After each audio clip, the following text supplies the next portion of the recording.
Thanks for joining this episode of The Blade Boys. I'm Ted Flett. And I'm Myth Das. And today we are going to break down for you all the excitement at the Canadian National Figure Skating Championships. Yeah. They like us to call it the Canadian Tire Skating Championships. We like Canadian Tire too.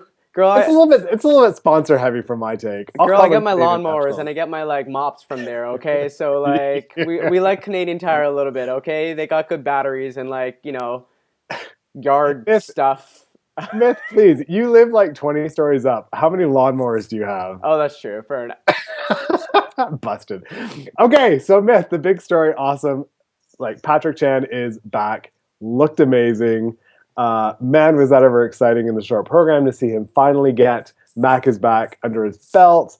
It looked sharp, it looked strong. As you know, I was there in the stadium watching it, reporting for our friends at Golden Skate. Shout out to Golden Skate. Hey, Golden Skate. Hey, Golden Skate.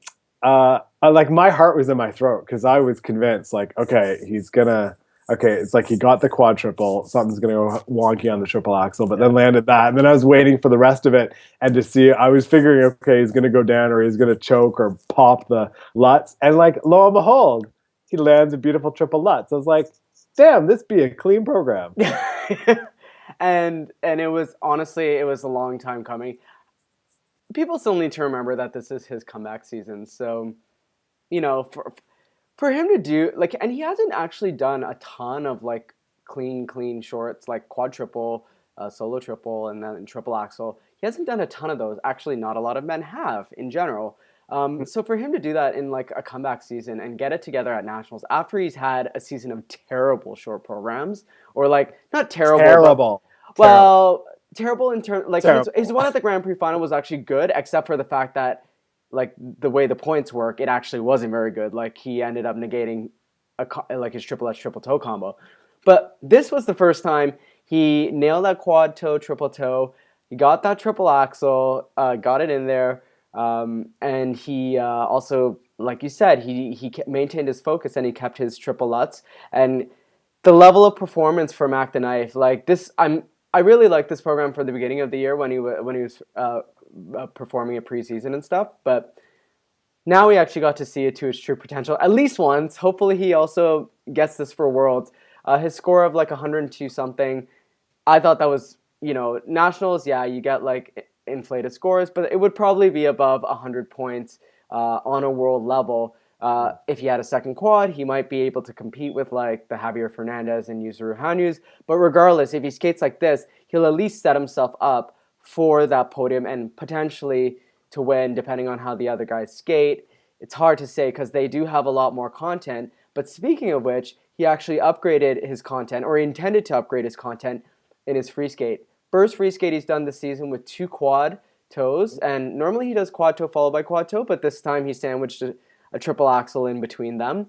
Which I think is smart. Which is smart, yes, because I think, I don't know, because the triple axle has a tendency to rattle his nerves a little bit, but I feel if he gets the 2 quads out of it doesn't really matter because it's still before the first half, but it must be a comfort level thing for him, and maybe he doesn't like being maybe he wants to shy away from being the skater who does their 2 quads first and then does their 2 triple axles, right? So that's why he brought the second triple axle in the second half. But as he said, his legs were completely wobbly at that point, and it was very smart of him to do the double axle. Yeah, it was kind of an honest moment for him to say that he was, I think his words were, I was gassed, and he just didn't have enough in the tank, he felt, to go after the triple axle, which I thought, okay, this, you're right, this is Patrick Chan coming back, and he's getting his legs under him, and he's getting back into the groove. I also thought, you're not gonna, he's not going to have the luxury of opting out of a triple axle just because he's feeling gassed and expect to place in the top 4, top 3 sort of thing at Worlds. But he's got his game plan, and he's following it to see where he gets. I know that you sometimes think that I get a bit consumed by the aesthetic, but I really did like that he's now wearing a brighter purple vest, not a great big bulky sweater. Yeah. The sweater he was wearing at the beginning of the season, to me it looked like, and I think I said this, it looked like he came off a casual Friday off the office.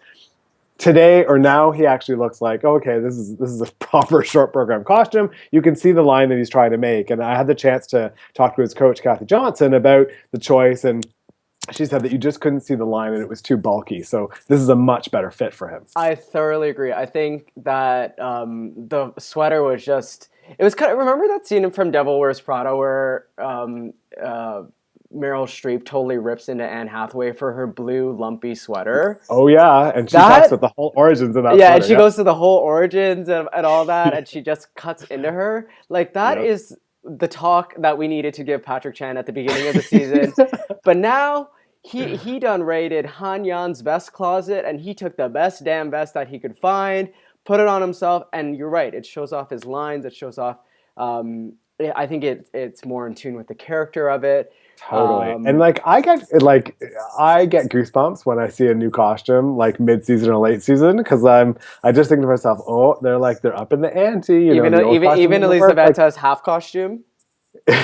Oh yeah. Well, sometimes it works. Sometimes it works, but at least it shows that they're trying to squeeze a bit more out of the components, Mark, or they think they will with a new costume, and I give them points for that. Yeah, but the important thing is that Patrick, he really solidified himself as a favorite going into Worlds when there were a lot of question marks about will he ever get a decent short program in this season, and of course his free skate was.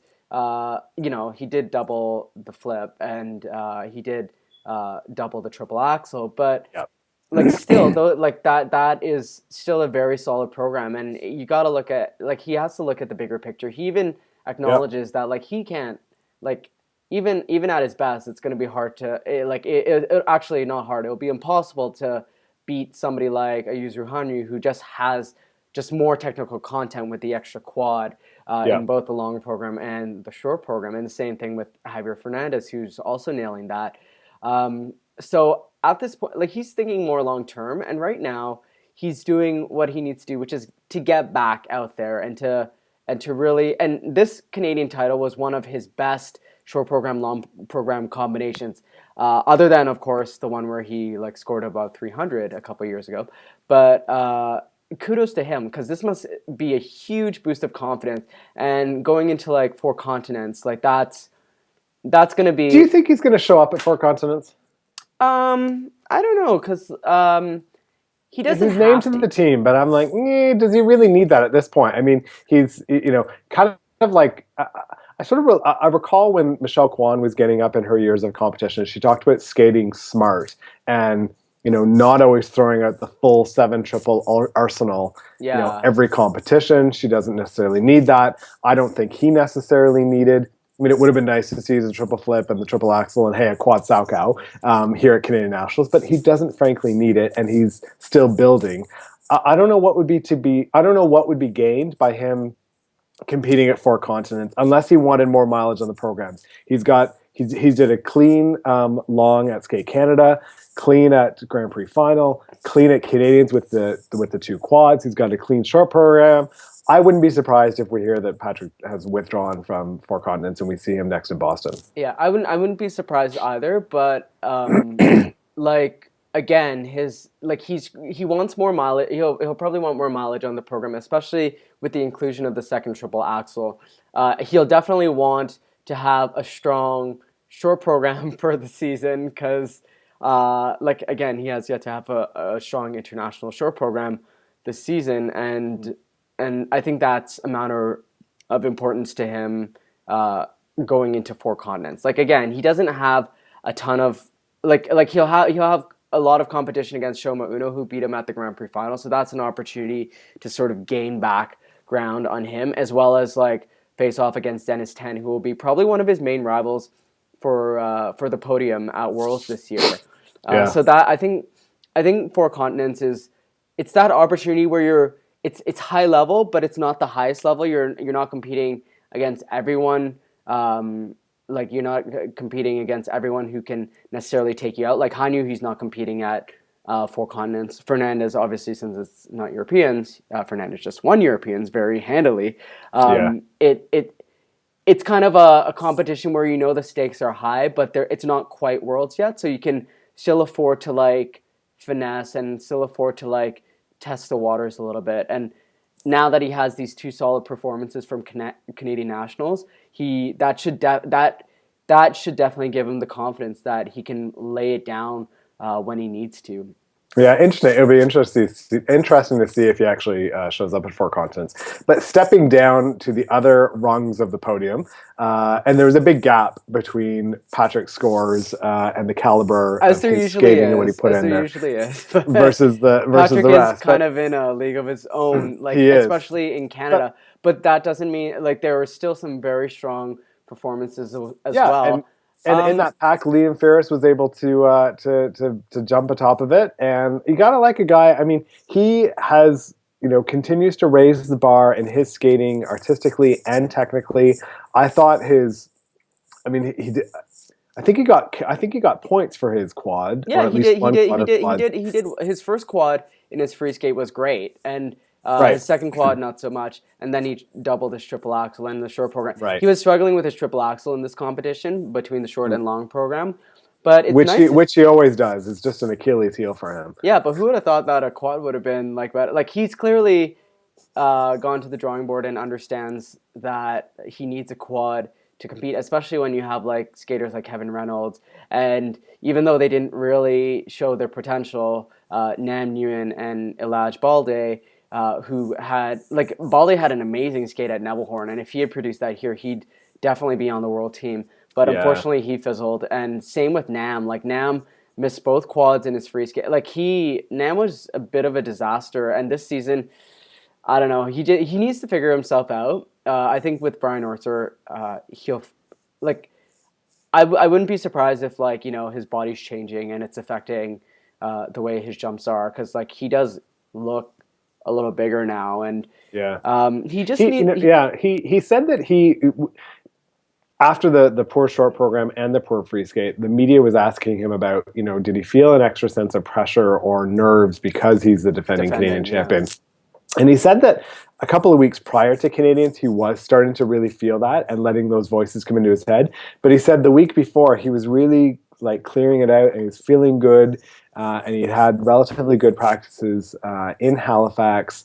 But I guess a week of confident, skilled training and practice just doesn't, it didn't translate into a strong skate for him, which is really too bad. I was hoping or looking forward to a bit of a showdown between himself and Patrick Chan, and that didn't happen in the least. But I mean, I think Liam Ferris's program and him being on the top is well deserved. I thought his Moulin Rouge free skate was really strong. I mean, he was selling that. He was channeling a bit of Ashley Wagner when it comes to Moulin Rouge in terms of his presentation. He does a particular footwork sequence and lunges down diagonally across the ice, and I'm like, I'm there with you. I'm buying what you're selling. I'm in this. I'm invested. Yeah. So he really, I think he's learned to get the audience on board, which is something that, for example, Kevin Reynolds, because he picked such a classical piece for his free skate, it was a little harder to do, but he was able to shoehorn the technical stuff in there to hold on to or to snag the bronze medal, which is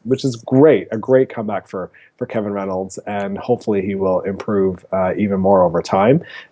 Only 2 spots for Worlds for the Canadian men, so he won't be in Boston, but really good to see him at Four Continents, which he won, I think, in 2013. He did. So, He beat Yuzuru Hanyu actually. Yeah. That was like a he beat a surprise. pretty stacked field. He beat Daisuke Takahashi Oh as well. yeah, that was one of his. That was arguably one of his best, other than like Sochi. Like that was one of his best like free skates ever. And as we know with like Kevin Reynolds, Kevin Reynolds is kind of like one of the original like 5 quad free skate and short program guys. Like he's always pushed the envelope for technical content.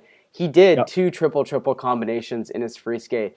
Unfortunately, he like had issues with his quads.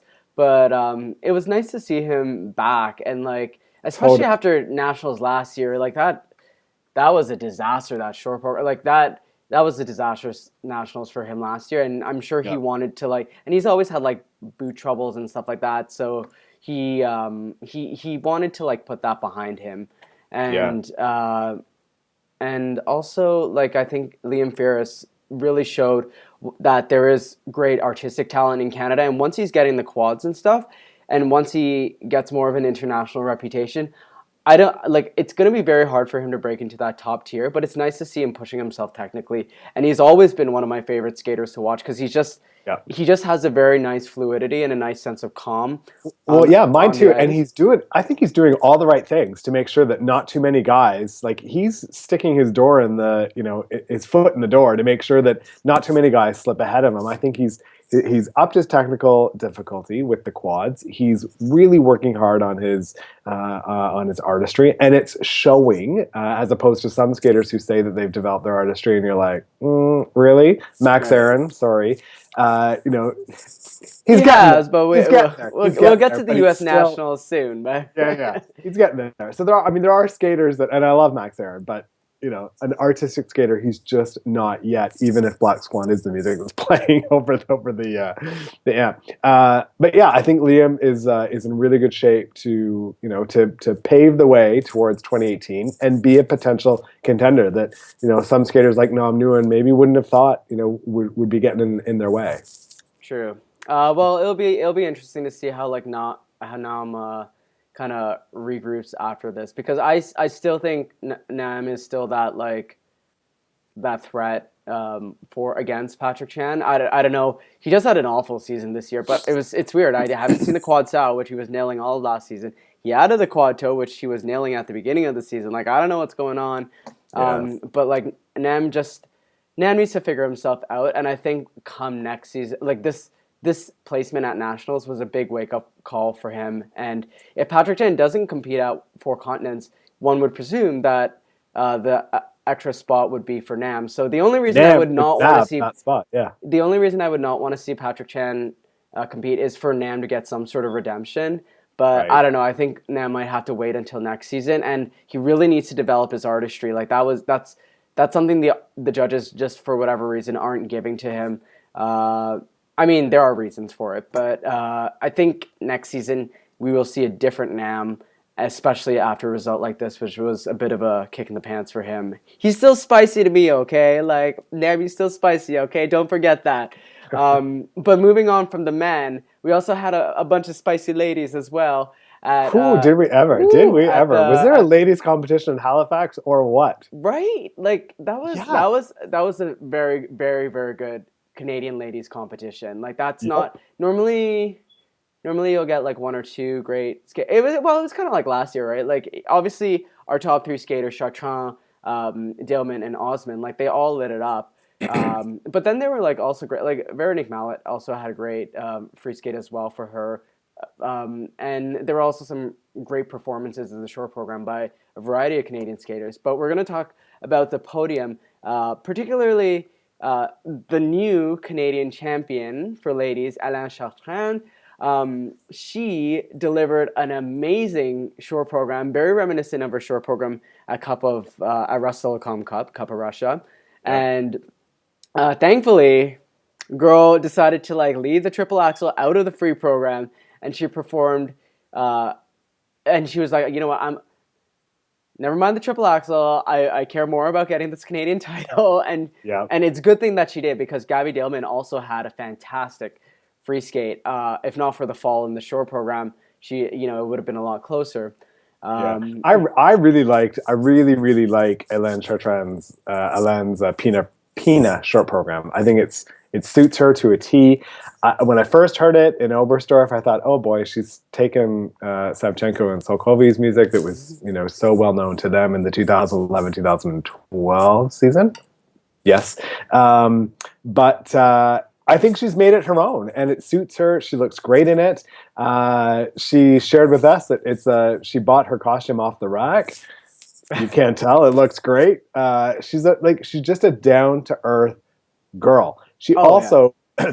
I remember her in that basically kiss and cry. I can't remember which one it was, but like she said something and she's like, "Ooh, cameras are still on." Like Yeah, it was a whoops. So you know what? She had me at that moment. She had me at that moment. So I love me some Alain Chartrand. Okay, so she trains at 5 different venues, if you can believe it. So although Michelle Lee is her head coach, she doesn't she's not in the rink with her every day, and Michelle sort of monitors and makes sure that this moving chess piece of Alain's training is working. Uh, Michelle shared with me that Michelle had said once they decided to put the triple axel into cold storage about 3 weeks prior to Canadian Nationals, Alain agreed to do that on the condition that she could resurrect it or bring it back for the latter half of the season should her season continue. So now she's got the green light to Four Continents and Worlds. She also then expects a green light to be working on that triple axel. So, you know, whether it's wise or not for her to attempt the triple axel based on what it does to the rest of the program, when she misses it, it's going to be coming back in. You can expect to see it. Okay, you know what? I will say possible. this, and I will say this: that is a great compromise that she did, because obviously you need your Canadian title, or you need to be in the top two at Canadians, as was the case this year, to make it to Worlds. Yeah. And Alain, she'll bring back the triple axel in Four Continents, but like, as much as I want to have faith in her, like, I think the triple axel off Four Continents will kind of have a similar situation to like Cup of Russia. Like, she'll have more confidence, so I don't think she'll have quite the meltdown that she had at Cup of Russia. Like, if she fails the triple axel, Yeah. but it'll be one of those moments that like she'll be like, well, that was fun to test out one more time, and then it's like, well, Yeah. let's do Worlds, because like, girl, you still need to get like 2 spots next year at Worlds, because 2 spots next year at Worlds will determine, like, that Worlds determines how many spots will be on the Canadian team in the Olympics. Yep. So you still want to make, like, and last year Alain did a fantastic job of maintaining 2 spots at Worlds. So she sure did. She doesn't want to mess that up, especially now that she's got a short program that can honestly, in my opinion, put her in the final flight like very easily, depending on how the others skate. Like, if everyone skates clean, it'll be a little tricky, but like, she can still pull like 68 points like with a clean short program. Yeah. And I think, like, you know, a little more time, a little more rep, she'll end up getting like above that 70 mark. But this was a great competition for her, and this must have been such a huge boost of confidence. She lit it up in the short program. I thought she should have won the short program. Miss Caitlin Osmond was very smart in doing a triple flip double toe instead of a triple. But I don't know. To me, Alain, she won both segments of this and very firmly asserted her stake to the Canadian crown. But in second place was Gabby Daleman, who unfortunately had a fall in the short program. And as you know, you were there with the interviewing and stuff like that, she was so upset about that fall. And I mean, she still did a really good triple, and it's not like she doubled her lets. It's like, it was a triple lets fall, but I think at that point she kind of thought she might have taken herself out of it. But then in the free skate, she had an amazing free skate, won the free skate, and she managed to edge out Caitlin Osmond. What I would have liked to see at Four Continents would have been a skate off between like Alain and sorry, not Alain. Alain, you go to Worlds, girl. Between like Gabby and Caitlin, that would have been. I think that might have been. You know, like, I have nothing against Gabby, and I have like I'm not seeming to be favoriting Caitlin, but the margin of victory over Caitlin was just so slim that like you would think there would be some sort of skate off. I feel like that would have been more fair. But you know what? Like, and we'll get to ice dance as well, because the same thing happened in ice dance for like the third spot to go to Worlds. But all in all, it was a great competition. I think. Yeah, I mean, I think in Caitlin's case, there's not enough. She hasn't had enough of a season of strength for officials to fall back on. I mean, she won in Oberstdorf, but I don't even think she hit 120. I don't know that Caitlin's ever hit 120, for example, in the long program. I have a feeling she hasn't internationally. And of course, Skate Canada was a disaster, unfortunately. Her other Grand Prix wasn't great either. So I don't think there was enough for them to really make a case for Caitlin, whereas Gabby had a reasonable season and just lit it up in the free skate in Halifax. And the beauty as well is that by placing third in the short, she skated first out of all three. And so she really threw it down. Like, oh yeah, if you heard in the Kiss and Cry, Brian Orser sort of said to her, after the short program, it's okay. This is good. You're going to skate. You'll skate first, and you'll have to let the others will have to follow. And boy, Elaine stepped up to the plate, and Caitlin in probably an average year at Canadian Nationals, that would have been sufficient for at least the silver, possibly the gold. Possibly But the gold. there were Even, just yeah. too many. There were just too many mistakes, and you wonder, when officials follow the finishes and they sort of obey what happens at the event, at nationals, at the qualifier. I think it's good and it's important. It sends the message to the skaters that didn't qualify. This is an important competition, and you need to bring your A game. And unless there's really exceptional, circumstances like Ashley Wagner in 2014, we're not going to play God with who gets to go and who doesn't. We're just going to follow the rankings. Yeah, and I mean, it is kind of funny that second and third place were so close in both the men's and the women's. Like, it was, I don't know. I feel like a skate like what happens at Four Continents if like like if Kevin Reynolds ends up winning, and like Liam Ferris is like seventh or eighth, like I guess they would still send Liam to Worlds, but then you also have to think about like, well, are we gonna try to maintain 3 spots for next year, or are we gonna like, I don't know. Again, like it's so hard. It's so hard to sort of hypothesize like that. And right, my we'll have to sense see what is happens. if, Obviously, for example, if Caitlin Osman goes to Four Continents and she wins it, the message there is, that's great, Caitlin, and you need to be consistent. And Caitlin, in fairness, is just coming back. But this is a sport that values consistency, and if you're not consistent and there aren't exceptional circumstances, them's the breaks, and it's difficult. But I mean, for example, she did a 3-jump combination. She tacked a single loop on the oh end. my god, If that had just been a double loop, it would have World. she would be going to Worlds, and right, like very, and same thing with Kevin Reynolds. Like if you had just done a little bit extra, or like, and sometimes it comes down to like a judge gives you, you know, gives you 8.25 instead of 9.0, or 8.25 instead of 8.75, and it's calculated in, and then you lose like a couple times. Like figure skating is such a cruel mistress sometimes. Like, and you look at, I mean, how can, based on Gabrielle's free skate, which was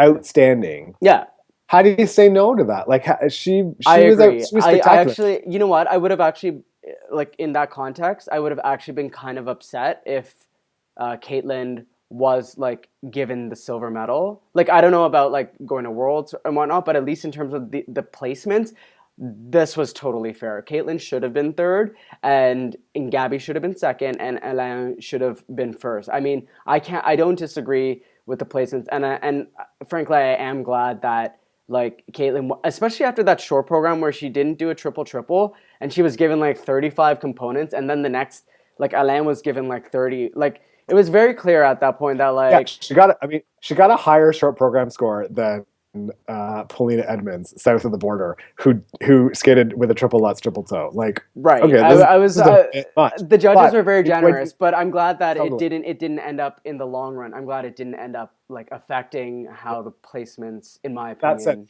That said, when you look at sort of apples to apples, like Caitlin's components, her strength, her speed, her positioning, her line, I think it's one of the best in the world, and Agreed. She does stand apart significantly from Gabby and Hélène in that respect. So the marks, I think Caitlin was really only going for a 6 triple program, because I don't think she's included the triple loop in the free skate. So all that said, if she'd even skated what she was going to skate, the 6. She wasn't going for 7, she was going for 6 triples. If she landed the 6 triples, even that the opening triple flip combination a bit more, more cleanly without the step out, or if she had done a bit more, the judges were prepared to forgive the fact that she's not attempting the same kind of difficulty as Hélène or Gabby, but she couldn't put it together, unfortunately. Yeah. Well, even if her Lutz wasn't called a flutz, she wouldn't have incurred the deduction that would have dropped it a couple. Like, it's simple that sometimes it comes down to a tech spec, like, not giving it to you, or like something weird happening, like you accidentally Zayak a jump and then you lose like 7 points. Like,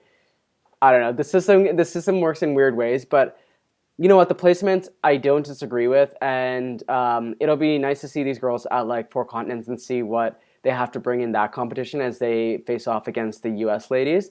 But But all in all, it was a and great Japan. ladies competition. And moving on from the ladies competition, we had probably the most intriguing discipline going into these nationals, the pairs discipline, because I mean there were three spots to be had, but there was quite a battle. There was going to be a battle brewing between um, More Towers and Marinero and Ilishechkina and Moskovich for Yeah, that third spot. yeah. Seguin and Bilodeau, thanks to an amazing season, have distanced themselves, and thanks to two amazing programs as well, they put themselves in the second place position with like two great skates, and of course, Duhamel and Radford. Well, no, They they didn't have a great short program. She put her hand down on both her side by oh side on and her the throw. oh was it Yeah, okay I yeah. It didn't slaughter them in terms of, mm, it's to the same extent, of, unfortunately, as More Towers and Marinero, but no it oh wasn't. that It was an wasn't to awful what they like that wanted. But let's start. I mean, starting with Duhamel and Radford, these short program woes have now continued over into 2016. they're Uh, they're like she Patrick even Chan when she it even comes to short programs. They are due yeah, for a this good season short it's program. a real problem. She even resorted, or they even resorted to a new dress for her to try and revive the program. They re-choreographed the elements so that the throw lutz comes sooner, and it's still not working for them. She surprisingly doubled the triple lutz and also let the throw triple lutz get away on her. And it's, I mean, they were incredibly honest in the mix zone after the short program to Oh, we say that, love that about them. That's yeah, we awesome. love that. She's like, boom, Girl is real like, talk. Girl is real talk. She does not leave yeah, anything. She does not sugarcoat. She does not wishy wash. no Miss Megan filter. Duhamel is like hashtag no filter. Love it. Yep. But yeah, of Unplugged. course, Yeah, she was it's like, I am really disappointing. disappointed. And there, I mean, maybe, the mind games that happen between some international skaters, a Maxim Trankov will, has excuses or has a reason for everything. Whereas Megan Duhamel is just putting it out there. She's like, yeah, I'm frustrated. This is not good. Like, we've tried everything and this didn't work. Like, what on earth do we do next? So, your heart just goes out for them because they're such a fighting team. You want to see them skate really well. I think their programs this year are great. I think the costuming is excellent. Maybe the throw lutz, the quad lutz, got away from them at the beginning of the season, and they Yes. have said that it wreaked havoc with their technique on the throw triple lutz.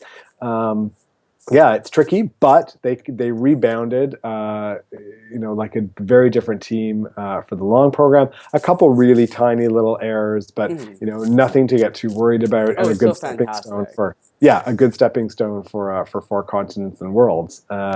So they haven't necessarily paved the way for themselves right back to the top of the podium in Boston, but they're getting there, and they get one more crack. I tell you, if they skate a clean short program in Boston, the fans are going to go berserk Oh because yeah, yeah, this and just they has and a they'll big. and they'll get the marks. They'll get like 76ish, something like that.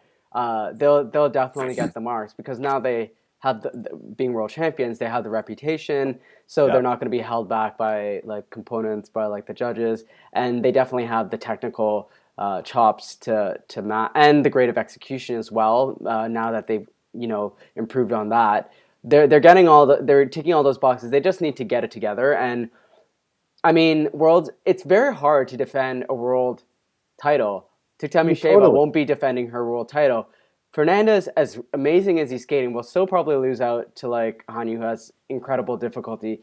The Yeah, yeah. French team, they're coming back. They won Europeans, but it's still, with Weaver and Poggi winning the Grand Prix final, it's hard to say if they'll be able to maintain. So it's always Totally. difficult, Quick especially sidebar, by when it's your yeah, first quick. world title too. Right. Quick sidebar, by the way.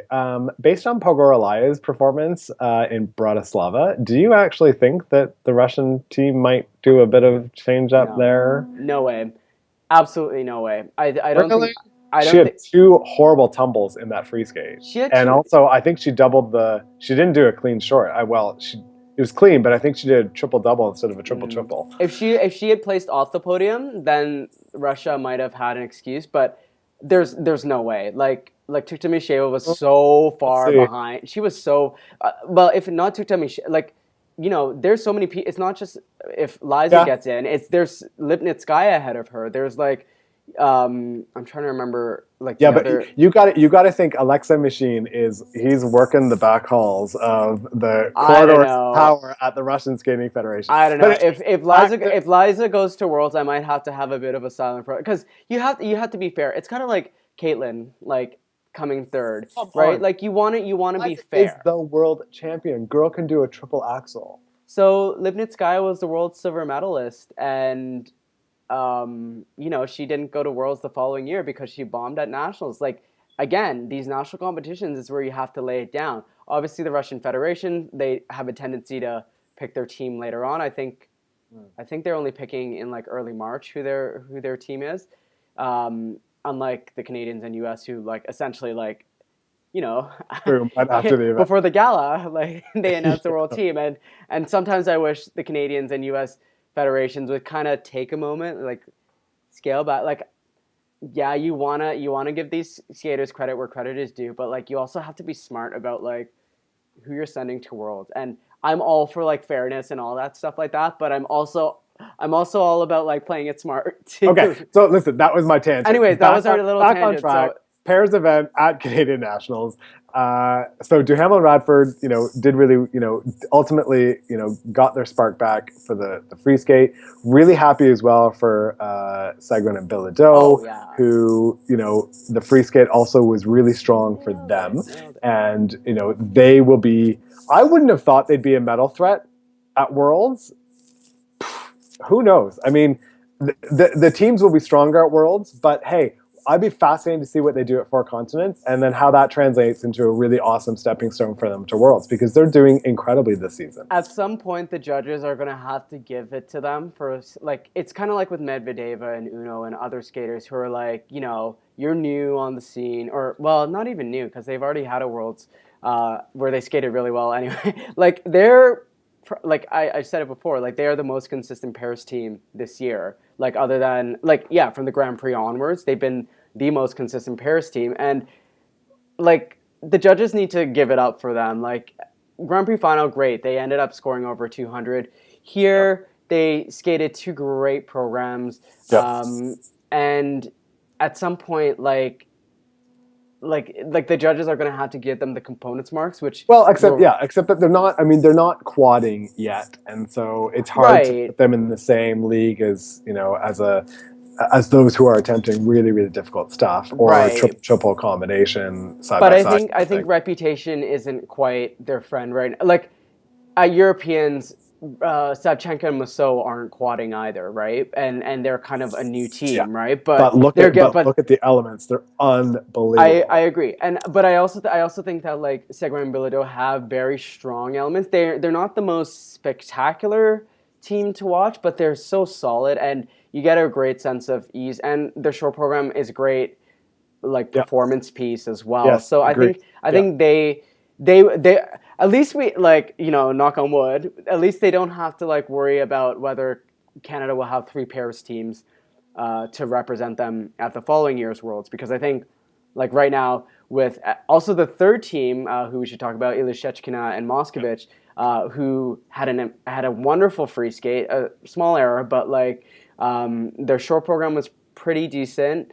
Again, Yeah. a minor error, but like, uh, I didn't think they do as well here as they ended up doing. I mean, they yeah, because really their turned season's around been what was a mediocre season at to start. So I give them full props. I really thought that this is going to be Mortars and Marinero were going to step up and take it. And had they not had that fluke of an error in the oh, short that was program, awful. I don't think I've ever seen that before. Like, I've yeah, never seen that two before. things amazing to me: how disastrous that fall was, which was horrendous to watch, And and then, then the fact that they proceeded to land like all the other oh, the elements recovery was like amazing. Those triple toes were like textbook. Like I watched them in slow mo, and she actually checks out of it like in she's a midair. Like she's she a great, finishes the rotation early and then like checks out. Like and then they do like that little three turn after to show like to add the exit transition. Like they I felt so bad because they could have made a huge challenge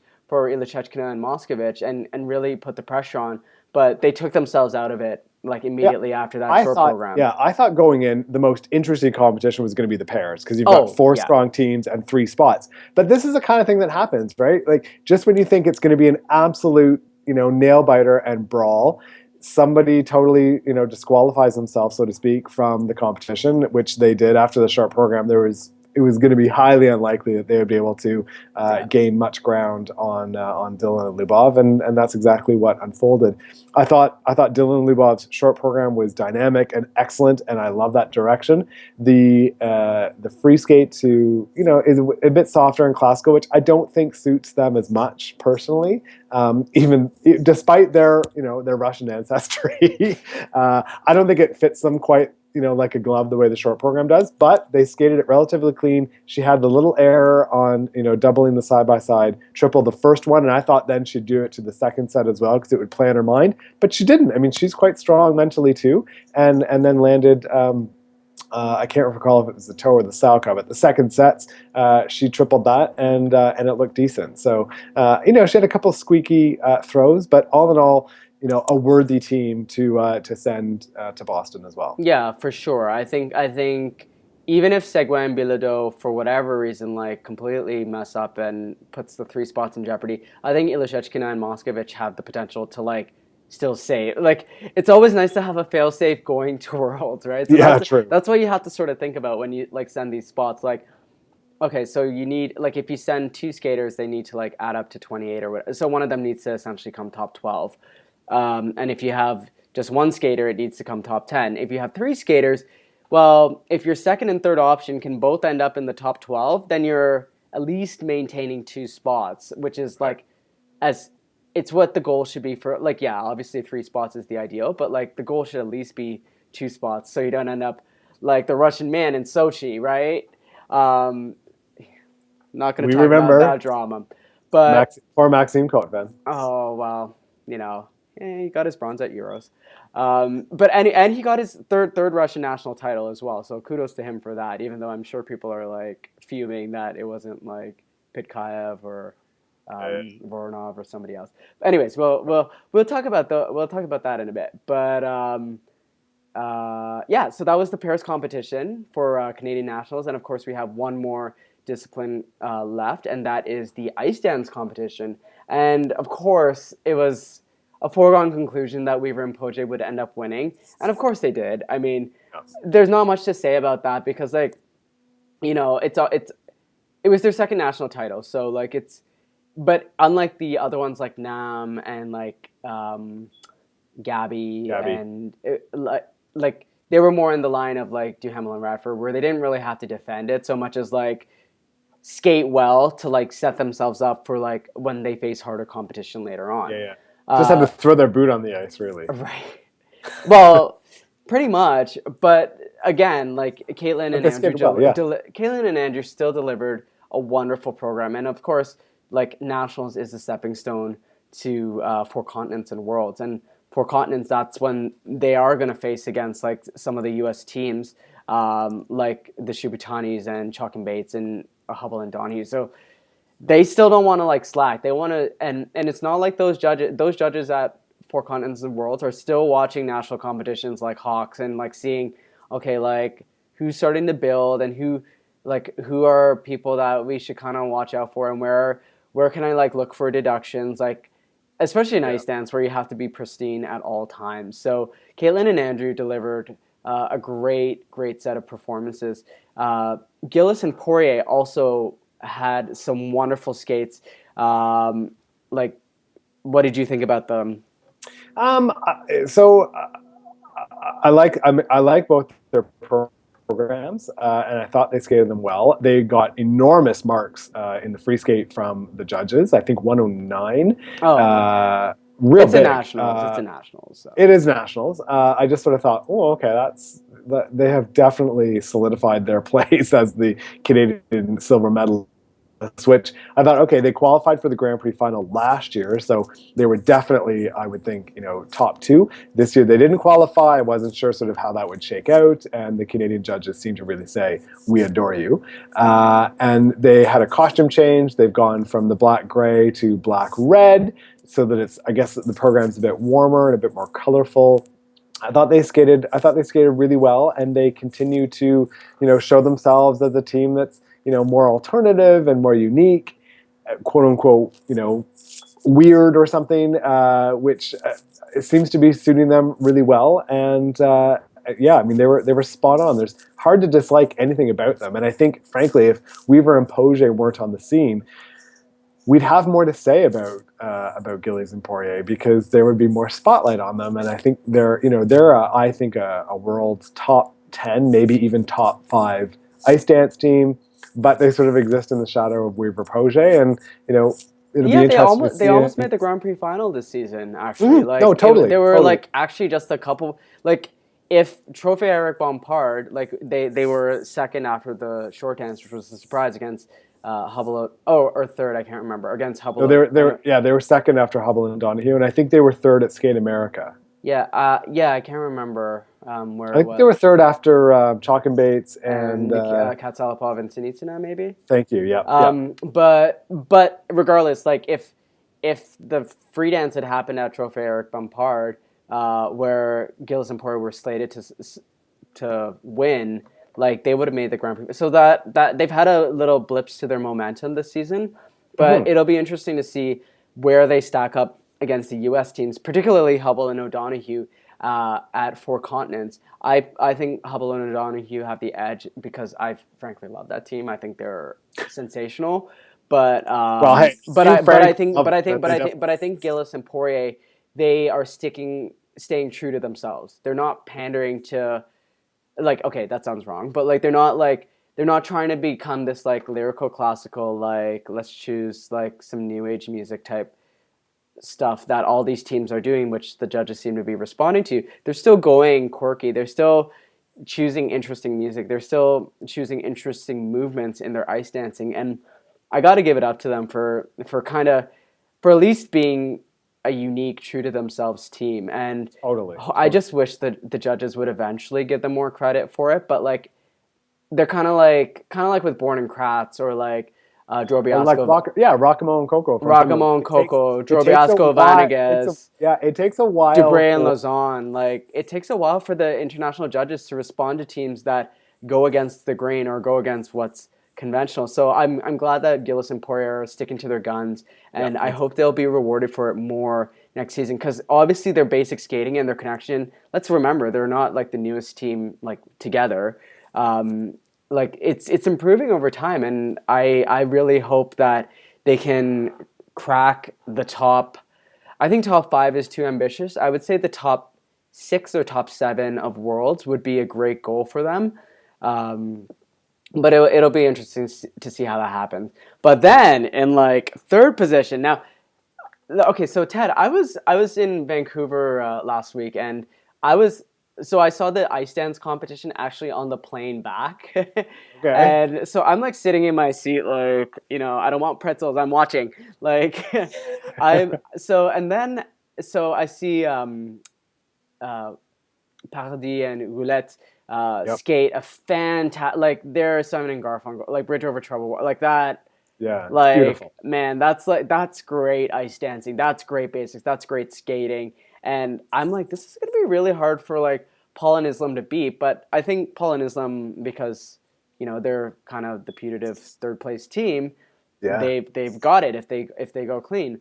But then they had that like crazy issue on the lift, and I think I kind of like just like jumped out of my seat, and like people were like, what's wrong with this guy?" I'm like, "Shh, figure skating's on," Yeah. uh, and yeah, it resulted in an upset by like the slimmest of margins, Yeah. because of a singular error at nationals. And again, this begs the question that like, is it okay to send Paradis and Roulette to Worlds? I think it is okay, because Gillis and Poirier and Weaver and Poirier will likely maintain 3 spots, so it didn't really matter if Paul and Islam or Paradis and Roulette went. It made more Yeah. sense, I guess, in this case, to give it to the more junior team, the one with a little less experience, and the one who ultimately ended up skating cleanly Yep. at the important competition.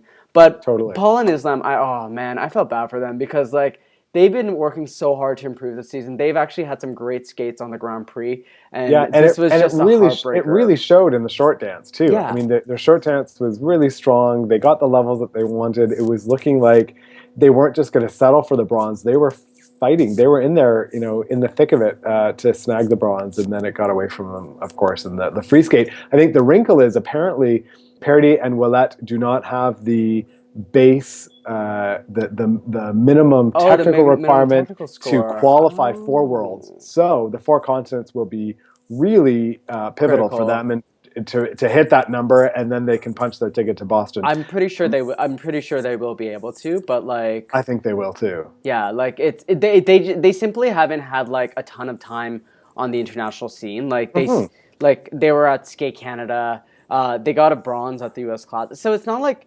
And I remember at the beginning of the season when I was watching this pair, I'm like, oh, they're like this is a really nice up and coming ice dance team. It's just they just didn't get more mileage, Yeah. and I realized that they've actually been around at nationals for like quite a few years now. So Yeah, for up them to and get, coming. They have up and come. yeah, they've they're, up and they're, like they were. they're the, and what was neat is that they're the only new podium finisher of all the disciplines at Canadian Nationals.